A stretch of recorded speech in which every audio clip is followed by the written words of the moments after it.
I was just overthinking. Every month, join me for a journey through candid conversations where we explore the depths of overthinking, share fresh perspectives, and sprinkle in a dose of inspiration. Get ready to dive into the world of introspection and self-discovery with us. Enjoy the episode.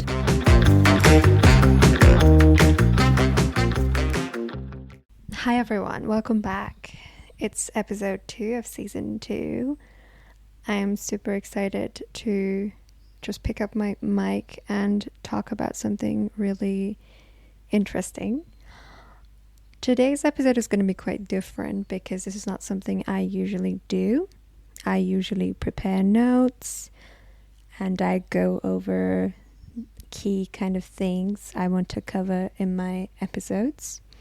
Today I just felt inspired, and by the way, I don't know if the mic is picking up all the beautiful nature sounds like the birds. Well, it is just the birds chirping, but it's such a wonderful day, even though it has been a lot hotter lately. Today it's gotten a little bit cold, but honestly, I love it when it's a little bit rainy, not crazy rainy, but you can still see the sky. It's still a little bit bright, a little bit clear. It's just like showering slightly and it stops and the birds are chirping and there's this really fresh and beautiful air when you go outside, and I'm just looking out my window right now and it's just wonderful. I hope that description transmitted some sort of positive energy to my wonderful listeners.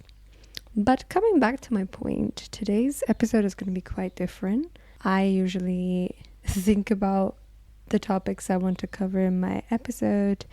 I usually brainstorm all of my points. I sometimes do research if I think it's necessary. But today, I'm trying something new. Today I wanted to talk about how much time I spend on my phone. Now hear me out. I think everyone knows that the amount of time we spend on our phones on a daily basis is horrible. I think we started understanding how time consuming and wasting time, two different things. So I will stick with the latter. I think the amount of time we've been wasting on just using our phone or just being stuck in our phone, be it scrolling on Instagram or doing whatever, right? Just being on our phones. It's been really, really bad. And I know that that's not just me who's been going through this issue.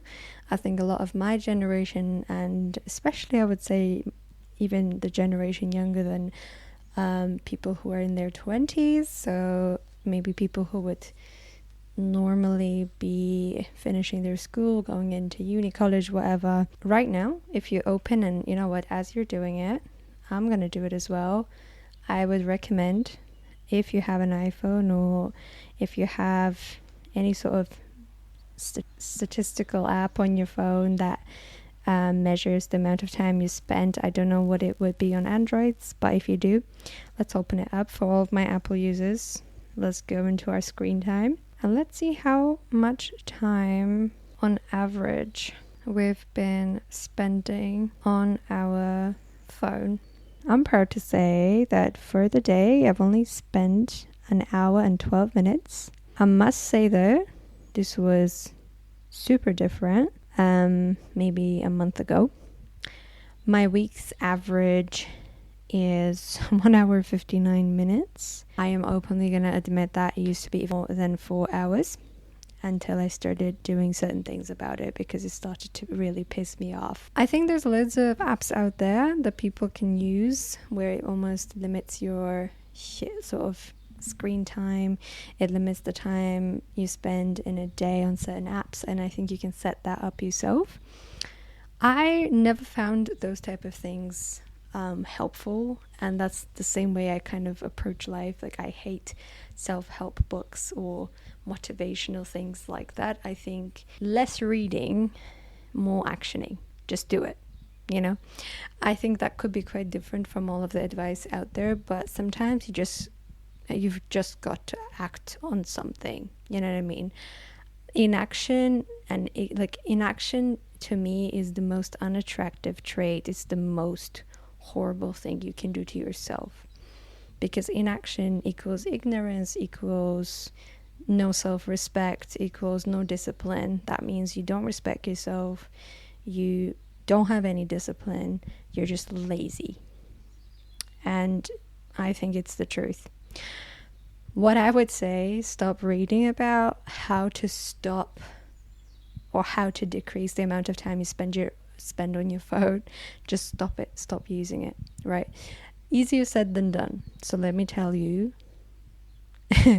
quite ironically, let me tell you actually the things that have worked for me, and how did I get from, I think, around 8 hours on, week average to 2 hours now. I am still working on bringing it down to about an hour or so, just because sometimes it's necessary, right? Sometimes we have to be on calls, we have to speak to our families, we have to do maybe we need to respond to some personal emails, get some things done. That's not a problem. I understand that. I'm not a lunatic. I'm not going to put that much pressure on myself, but there's always room for improvement. So let me tell you about things I've been doing. Creating physical separation between me and my phone, right? It sounds probably bizarre to someone who's never experienced this, but I'm convinced that most of people in my generation, at least, have experienced this sort of addiction, or like this addictive behavior towards using their phone. Creating physical separation between me and my phone. What does that mean? I wake up, right? I have to have my phone next to me. Because I need the alarm, because I don't trust the battery-powered alarm clocks, and also I don't like the way they sound, so I always put my phone before I go to sleep. I set my alarm. It needs to be a specific, I think it's called radial. That's the alarm sound. I just prefer that one. I can't ever wake up to any other ones. I've tried all of them. Have to set my alarm. Have to put my phone on airplane mode. It's not a good idea to keep it running. Always either switch off your phone, or if you can't, put it on airplane mode. So I set my alarm, and then I put it next to my bedside. Try to keep my phone right where it was right after I wake up. As soon as I wake up, alarm went off. I clicked stop. I sometimes try to, again, the physical separation is important. I try to not even pick it up, so I just sometimes click on stop, right? And I just leave it. I don't pick up the phone. Again, it might sound, super crazy to you right now, that what the heck, how does that even help? All I'm saying is try it, right? Don't pick up the phone.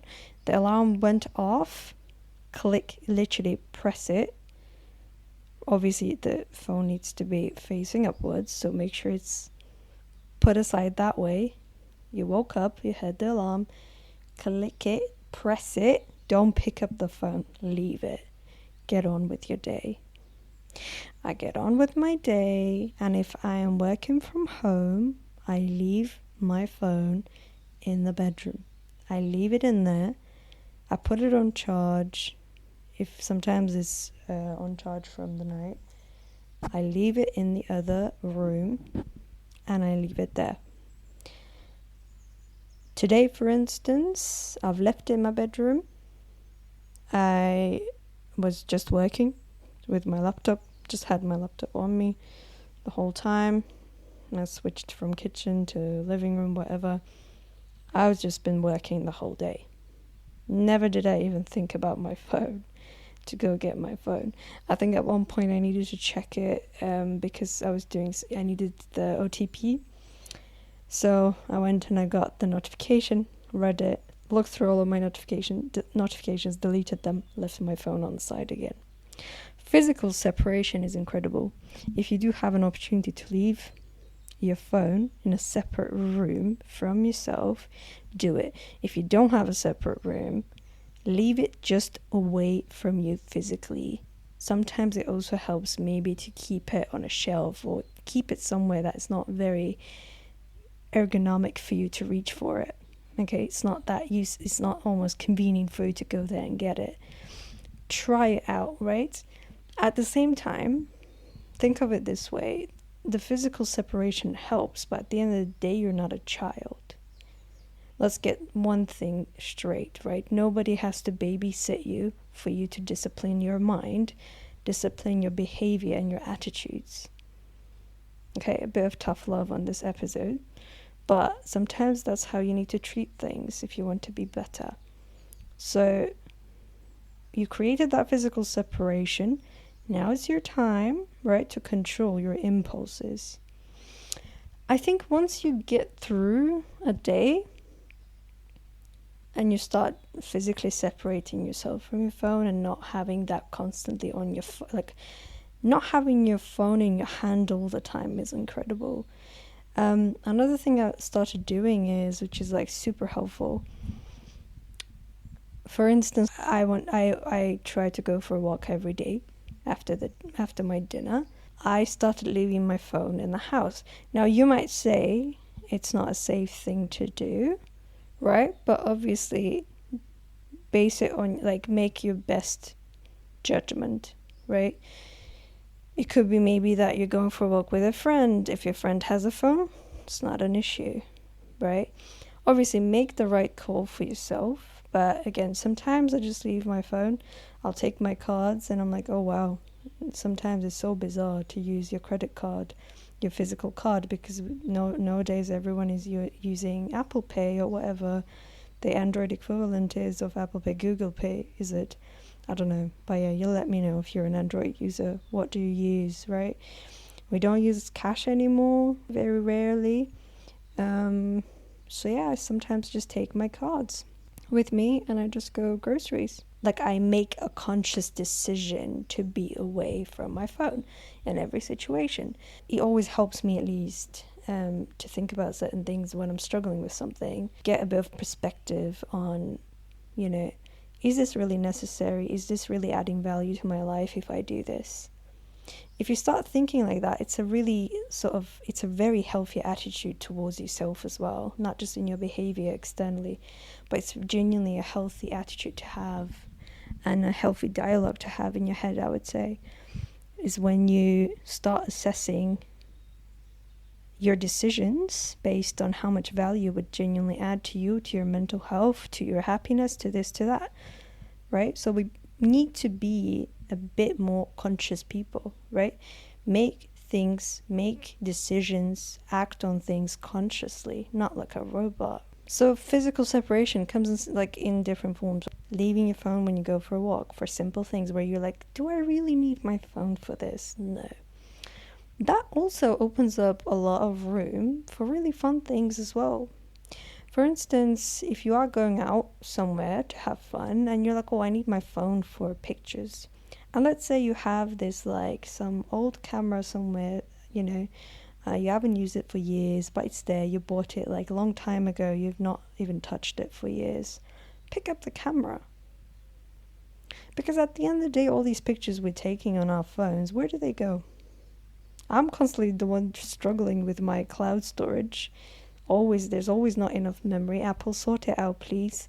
But there's always not enough memory on the cloud, on the phone, on this, on that.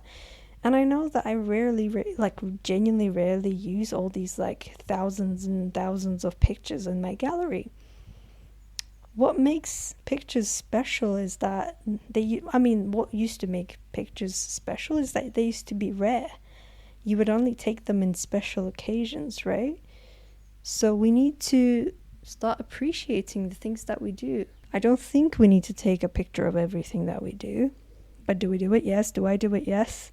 Maybe we should try doing it less. As I said earlier, this type of physical separation from your phone opens up a lot of avenues for you to be more conscious, more present in your life. I don't know how much my audience can relate to this, but I've noticed that the more I would spend time on my phone would usually coincide, and again, not coincide, it would be always at the same time as my depressive episodes in my life.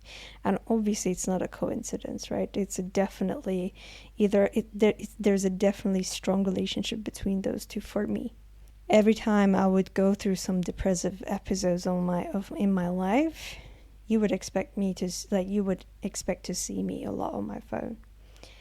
I feel like a lot of what we do in our generation, obviously we love escapism, right? We're obsessed with escapism. We love escaping the reality. Everything is too tough for us to handle. We are all struggling with things. We are all saying, we all have unsaid things, unsaid feelings, unsaid everything, right? We're hiding things, or we're just not genuinely honest sometimes. We're scared of something. Of course, what do? We escape. We escape by being on our phones all the time, right? Escaping into a different reality, watching all these reels, watching all these stories, these videos. We're constantly consuming this garbage, right? We're constantly consuming this garbage content everywhere without knowing exactly what the consequences of that consumption is. But we keep on consuming it because we're trying to escape our reality. But trust me, again, speaking from experience, once you start physically separate, like doing making those small changes in your routine, in your daily life, where you make a conscious decision to physically separate yourself from your phone, not always take it, not always have it in your hand, leave the house without it one time. When you're working from home, leave your phone in a different room. If you're going to work, right? Leave your phone in your bag. Do you really need your phone when you're at work? Not really, right? Not technically. You don't need it. Maybe you want to listen to music. Fine. Take it out of your bag.